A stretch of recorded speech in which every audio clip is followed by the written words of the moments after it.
জগৎবল্লভপুরের দোকানে চুরির ঘটনা। দোকান থেকে চুরি প্রচুর সামগ্রী, কয়েক লক্ষ টাকার সামগ্রী চুরির অভিযোগ উঠছে। আর সিসি ক্যামেরায় চুরির ছবি ধরা পড়েছে। আপনাদের সেই সিসি ক্যামেরার ফুটেজ দেখাবো। দোকানের পেছনের জানলা কেটে লুট, দেখুন সেই সিসি ক্যামেরার ফুটেজ আপনাদের দেখাচ্ছি। জগৎবল্লভপুরের দোকান, সেই দোকানেই চুরির অভিযোগ উঠছে। দোকানের পেছনের জানলা কেটে লুট করা হয়েছে। যে ছবি আপনাদের দেখাচ্ছি জগৎবল্লভপুরের এক দোকান, আর সেখান থেকেই চুরির অভিযোগ উঠছে। ইতিমধ্যেই সিসি ক্যামেরার ফুটেজ হাতে এসেছে। আমাদের সঙ্গে দেবাশিস রয়েছে। দেবাশিস, এই চুরির কোনো কিনারা করতে পারলো পুলিশ? কারা এই চুরি করেছে?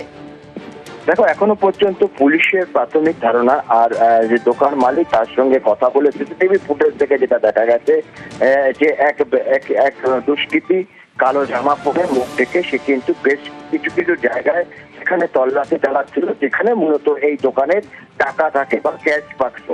এই জায়গার হদিশ পেল কি করেছে, ফলে সেটা নিয়েই সন্দেহ বাড়ছে যে তাহলে কি কোনো প্রাক্তন কর্মী এর সঙ্গে যুক্ত দোকানে, সেটাই খতিয়ে দেখা হচ্ছে। তবে এখনো পর্যন্ত চোরেরা কেউ শনাক্ত হয়নি।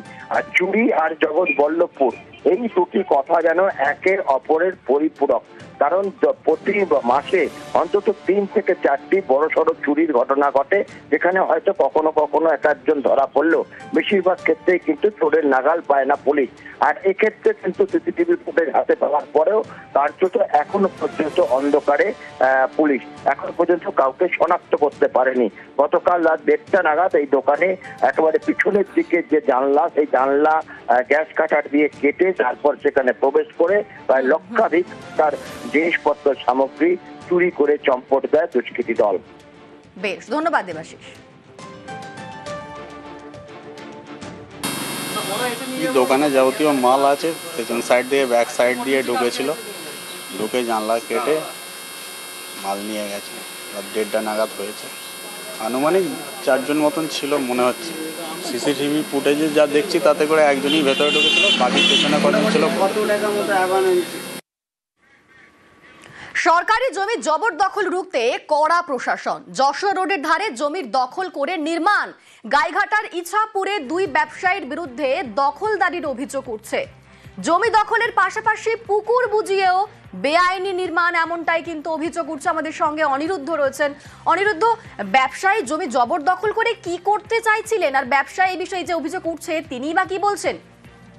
একদমই অনিন্দিতা, উত্তর 24 পরগনার গাইঘাটার ইছাপুর 1 নম্বর গ্রাম পঞ্চায়েত এলাকায় ঠিক এমনই অভিযোগ উঠেছে 2 ব্যবসায়ীর বিরুদ্ধে। যে 2 ব্যবসায়ী তাদের দোকান করবার জন্য যশোর রোডের পাশের যে সরকারি জায়গা, সেই সরকারি জায়গায় জবরদখল করে তারা বেআইনি ভাবে নির্মাণ কার্য করছিলেন এবং পার্শ্ববর্তী একটি পুকুরের মধ্যে রীতিমতন পিলার তুলে তারা এই কাজ করছিলেন। সেই খবর স্থানীয় সূত্র থেকে যখন পঞ্চায়েতের কাছে অভিযোগ যায়, পঞ্চায়েতের তরফ থেকে কিন্তু ইতিমধ্যেই ব্যবস্থা নেওয়া হয়েছে। পঞ্চায়েতের তরফ থেকে এই 2 ব্যবসায়ীকে নোটিশ দিয়ে এই নির্মাণ কার্য বন্ধ করবার জন্য নোটিশ ধরানো হয়েছে এবং তারা জানিয়েছেন পঞ্চায়েতের তরফ থেকে যে এই ধরনের বেআইনি কাজ রুখবার জন্য তারা সচেষ্ট রয়েছে এবং পার্শ্ববর্তী একজনও এরকম বেআইনি নির্মাণ কার্য করছেন, তার বিরুদ্ধেও ব্যবস্থা নেওয়া হবে বলে প্রশাসনের তরফ থেকে অর্থাৎ পঞ্চায়েতের তরফ থেকে জানানো হয়েছে। যদিও ব্যবসায়ীরা জানিয়েছেন যেহেতু রাস্তার পাশের জায়গা জবরদখল করে নয়, সাধারণ মানুষ যেমন ভাবে করে এমন ভাবেই করছেন। যদি সরকার নির্দেশ দেয় তাহলে তারা এই নির্মাণ কার্য ভেঙে দেবেন, তেমন কিন্তু দাবি করেছেন যারা নির্মাণ কার্য করছিলেন তারা। ধন্যবাদ। আমি 2 জনের বিরুদ্ধে নোটিশ জারি করেছি। আমার গাইঘাটা পিডব্লিউডির জায়গা দখল করে, প্লাস আমার জেলা পরিষদের একটা পুকুর আছে যেটা অনেক লড়াইয়ের পরে আমরা পঞ্চায়েতের হাতে পেয়েছি, সেটাকে দখল করে অবৈধভাবে নির্মাণ কার্য করছে। প্লাস আমার ওইখানে যে পঞ্চায়েতের জেলা পরিষদের যে পুকুরটা রয়েছে, যেটা আমার বর্তমানে পঞ্চায়েতের আন্ডারে, ওটাকে পিলার করে পুকুরের উপর নির্মাণ করছে। নোটিশ দেওয়া হয়েছে পঞ্চায়েত থেকে। ওনারা বললো যে ওনাদের সরকারি যে পুকুরটা, ওই পুকুর দখল করছে, কিন্তু আদৌ না। এবার সবাই রাস্তার পাশে ঘর করছে, সেই হিসাবে আমিও ঘর করেছি। এবার যখন সরকার চাইবে ভেঙে দিতে তখন ভেঙে দেবে, এটাই স্বাভাবিক। ওষুধের দোকানে সরেজমিনে আধিকারিকরা। নবান্নের নির্দেশে ওষুধের দোকানে আধিকারিকরা। নিষিদ্ধ ওষুধের খোঁজে ওষুধের দোকানে পরিদর্শন। জেলায় জেলায় স্বাস্থ্য আধিকারিকদের পরিদর্শন। মুখ্য স্বাস্থ্য আধিকারিকদের নেতৃত্বে চলবে পরিদর্শন এবং 300 ওষুধের ক্ষেত্রে QR কোড পরীক্ষার নির্দেশ দেওয়া হয়েছে।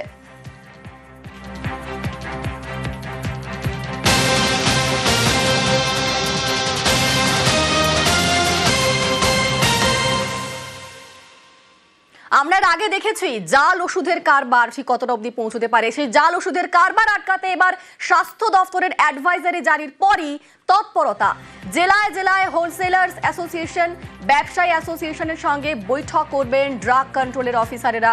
আর সেই বৈঠকে কি আলোচনা হতে পারে, কি নির্দেশ দেওয়া হতে পারে? আমাদের সঙ্গে সোমরাজ রয়েছেন, সোমরাজ বলতে পারবে। সোমরাজ, দেখো, গতকালই 6 দফা অ্যাডভাইজারি জারি করা হয়েছে রাজ্যের তরফে জাল ওষুধ আটকানোর জন্য।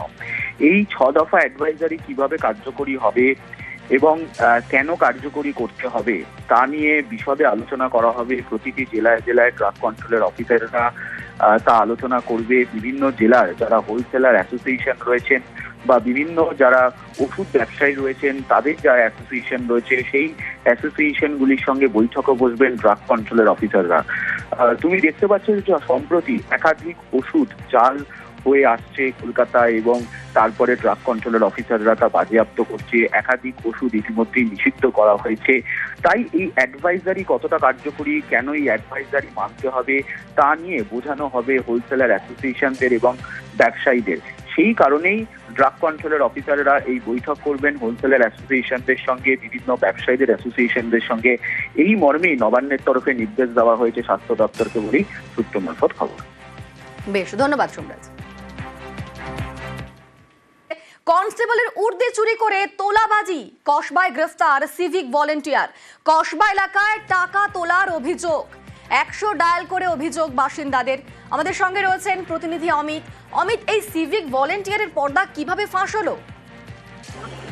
দেখো, 100 লালবাজারের কাছে লালবাজার জানানো হয়েছিল যে কসবা এলাকাতে একজন কনস্টেবলের পোশাক পরে ঝামেলা করছে এবং টাকা তোলার বা টাকা দাবি করছে। এবং এই ফোন পাওয়ার পরেই লালবাজারের তরফে অ্যালার্ট করা হয় কসবা থানাকে এবং কসবা থানার পুলিশ ওই রাতেই পৌঁছে গেছিল ঘটনাস্থলে। সেখান থেকে এই মিরাজ সিং নামে তাকে প্রথমে আটক করে থানায় নিয়ে আসা হয়। তারপরে জানা যায় তিনি সিভিক ভলেন্টিয়ার, প্রগতি ময়দান থানায় কর্মরত এবং তিনি সেখান থেকে কনস্টেবলের পোশাক চুরি করে সেই পোশাক পরে কসবা থানা এলাকায় এসে ঝামেলা করছিলেন এবং কি মদ্যপ অবস্থা ছিল এমনটা কিন্তু পুলিশ দাবি। সেক্ষেত্রে ইতিমধ্যে তাকে গ্রেপ্তার করা হয়েছে, তাকে আজকে আলিপুর আদালতে পেশ করা হবে এবং একই সঙ্গে তার বিরুদ্ধে বিভাগীয় পদক্ষেপ নেওয়া হচ্ছে লালবাজার তরফে, এমনটা জানা যাচ্ছে। বেশ, আমাদের সঙ্গে তুমি থাকো অমিত।